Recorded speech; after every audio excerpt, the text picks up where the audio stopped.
Hey everybody. So it's been a long time since I've had a video posted. Just life has been going on. I've been working and kids and everything like that. So haven't had a ton of time to really just make videos or anything like that. And I think I'm rethinking the format anyway. But trying to be a little more laid back in this video. I want to talk about Ready Player 2.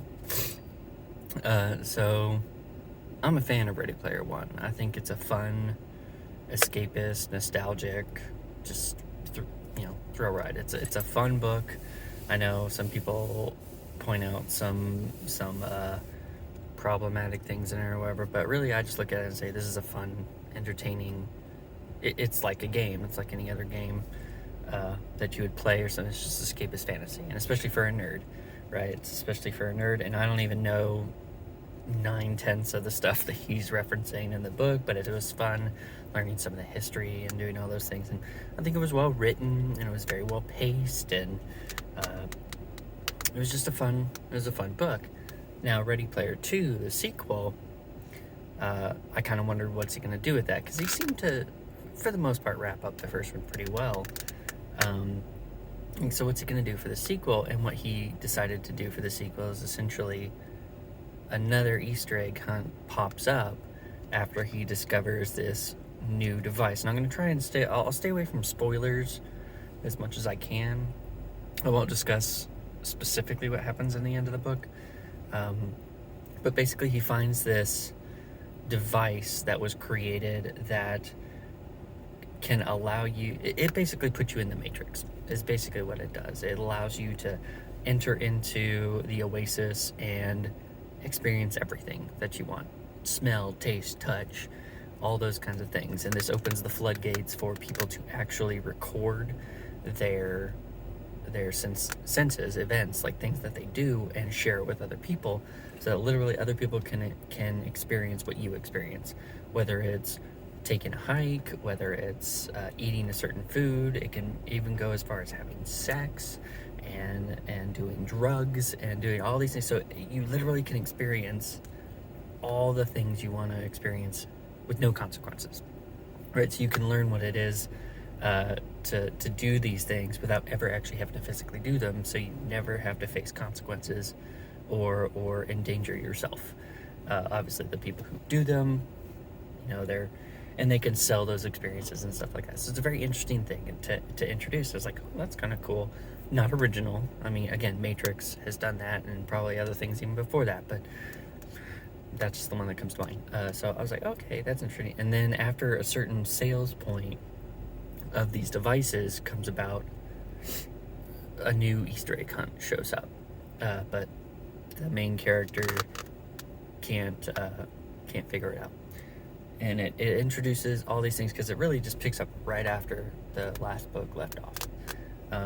And the world is still in shambles, and people are still retreating into the Oasis, and now you have this new device. And it, sorry, my kids are in the back, so I don't want to be too loud. So you have this whole new device, and it means people are even more retreating from the real world. So there's so many problems now. The argument is made that, well, people are more empathetic now, because they can actually experience and feel and see through other people's eyes. Literally, they can do it. So there's good and bad, which is what the first book kind of weighed as well. Like, hey, everybody's retreating into this world, but they're ignoring the real world. So there's so many problems. And what are you going to do if you suddenly become literally one of the richest people in the entire world? Are you going to fix problems? Are you going to try and fix problems? Or are you just going to sit and wallow in your wealth? Well, apparently, most of them essentially sit and wallow in their wealth. They do some altruistic things. The only one who actually does it is Artemis. She actually is the one going out and doing charity and doing all these big things that she said she would do, while the others, yeah, they institute some programs and do some stuff, but ultimately they live their big lives in their wallow in their riches. and it goes into extreme detail of all the things that Parzival has in his home and his big huge house and all these big technological things and stuff like that. So it's like, okay, he's living in utter extravagance. Yeah, he donates hundreds, millions, billions of dollars to people, but ultimately he's still just lounging and doing nothing. So that's kind of where you start off in this story, and it's an interesting concept. It's like, at first you think in the first book everything's wrapped up really well, but now you see that everything's still the same. In fact, it gets worse, because now you have this new device that's called the Oni, and you can just dive into it, and that's what he does. That's what Parzival does. He just dives into it, wallows in it, and there's a unfortunately, and I think this is where the book and the story kind of screwed itself a little, is that there's a 12-hour time limit. You can only be in it for 12 hours. There are tons of safety regulations on it, but if you go over 12 hours, you'll basically fry your brain. And you'll experience a lot of problems and then probably die. But there's like redundancies after redundancies after redundancies to make sure that this doesn't happen. So, okay, but then you see the plot, right? You see the plot of, you got this new device, you can feel and sense, but now there's a new Easter egg hunt, and there's a time limit, and so you see the makings of, ooh, there's a ticking time gong gonna go off somewhere. And that's exactly what happens. About you suddenly, Parzival gets a message from somebody saying, I found the first clue to this new Easter egg hunt. And he goes and he finds it, and it kicks off this whole race to find the rest of the pieces that dives into the background of the creators of the game and everything. That is kind of interesting. It's really interesting, and you start so once they kick that off, though, suddenly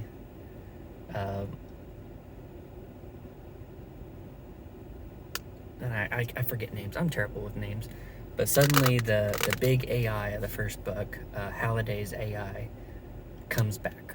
And it basically says, I was supposed to delete myself, but I didn't.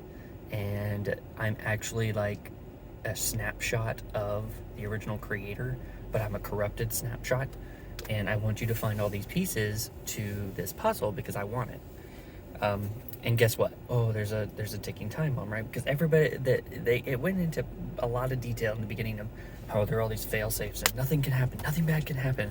So obviously you think, well, something bad is going to happen, right? If you ever see that in a movie, you ever read that in a book, look at all these fail safes. Nothing bad can ever happen. What could go wrong?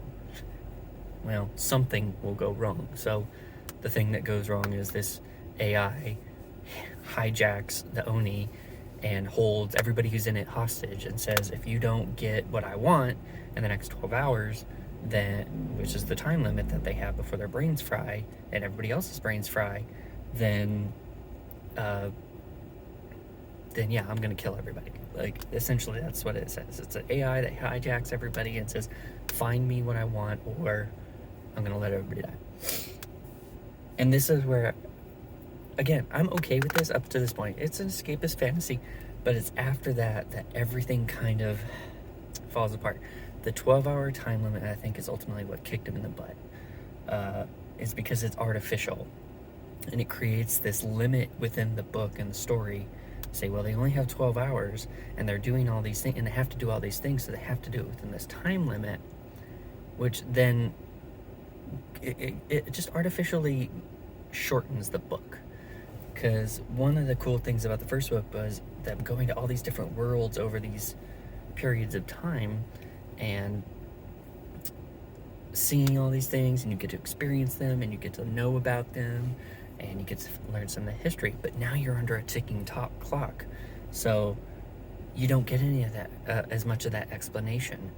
And what it ultimately feels like as it starts off interesting, and it introduces us some new characters. These people who originally found the first clue, you think, oh, they're going to be a cool integral part, right? Nope.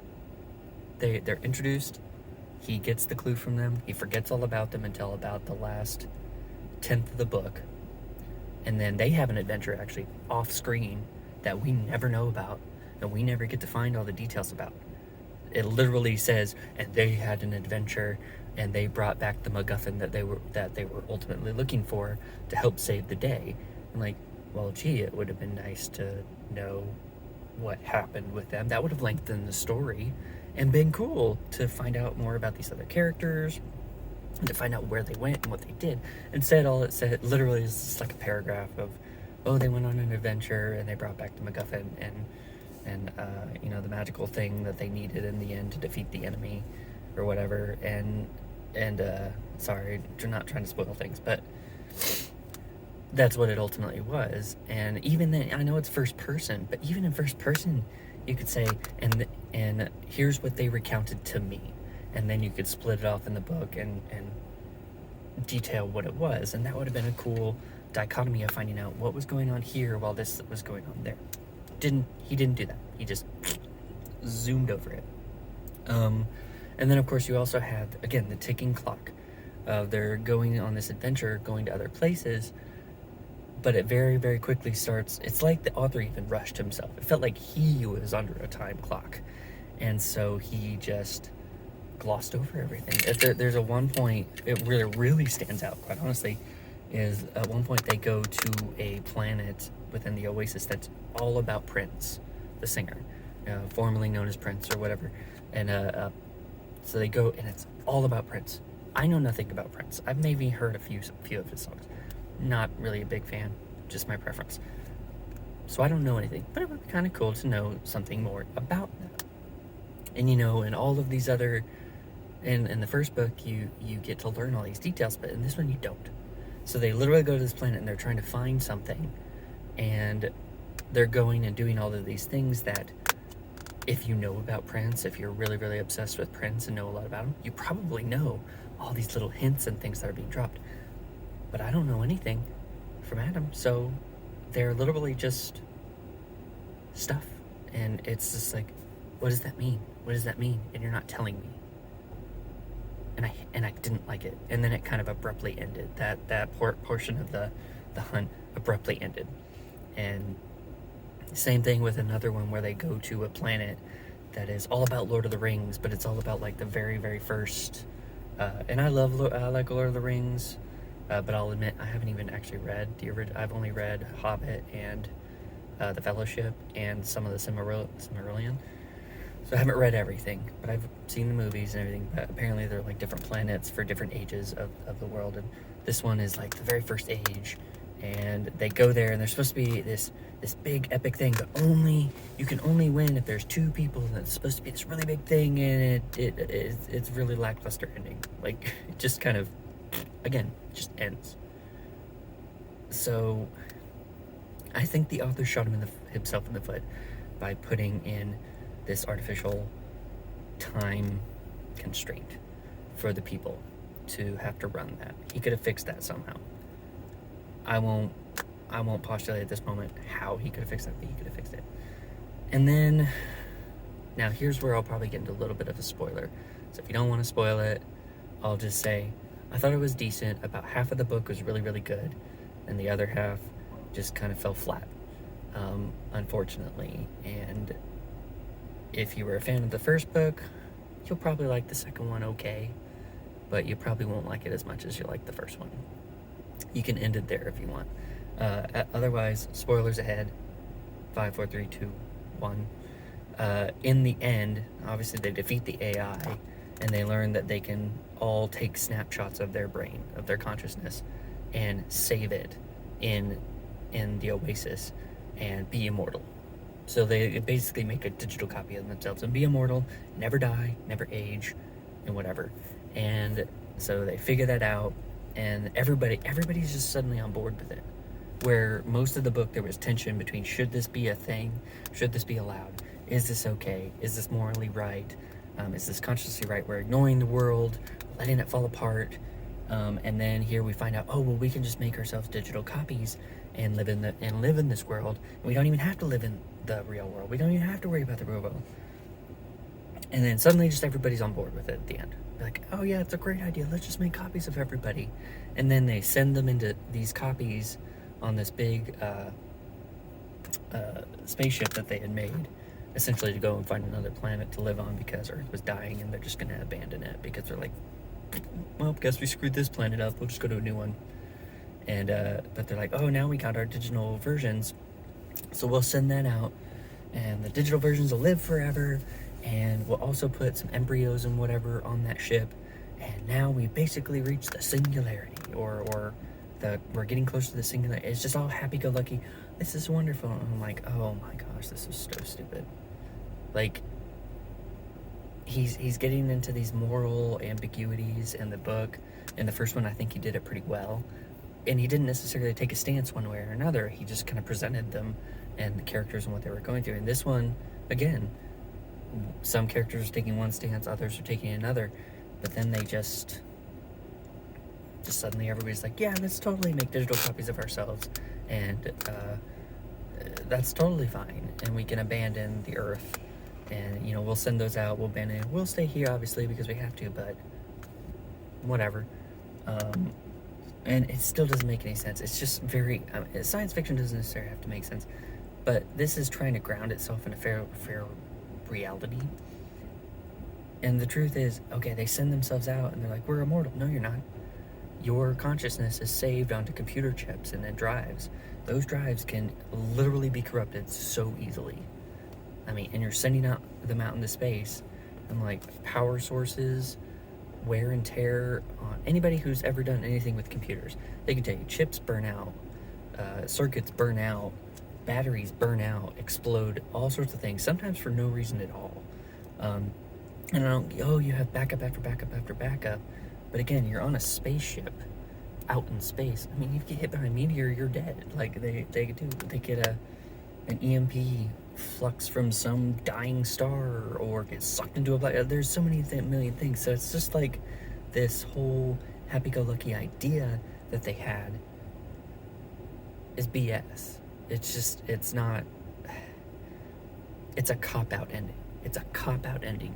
And I think, obviously, I'm kind of frustrated with it because I said about half of the book is really good, and then it kind of tapers off because of that stupid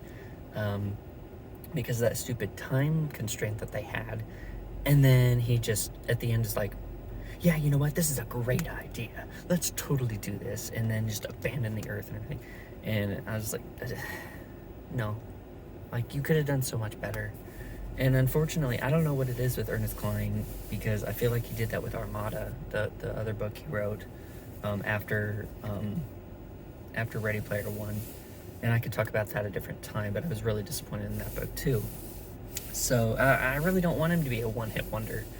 I don't think the book was poorly written by any means. It was just had a strong beginning, and the middle kind of got flushed down the toilet. Meaning the ending just was done.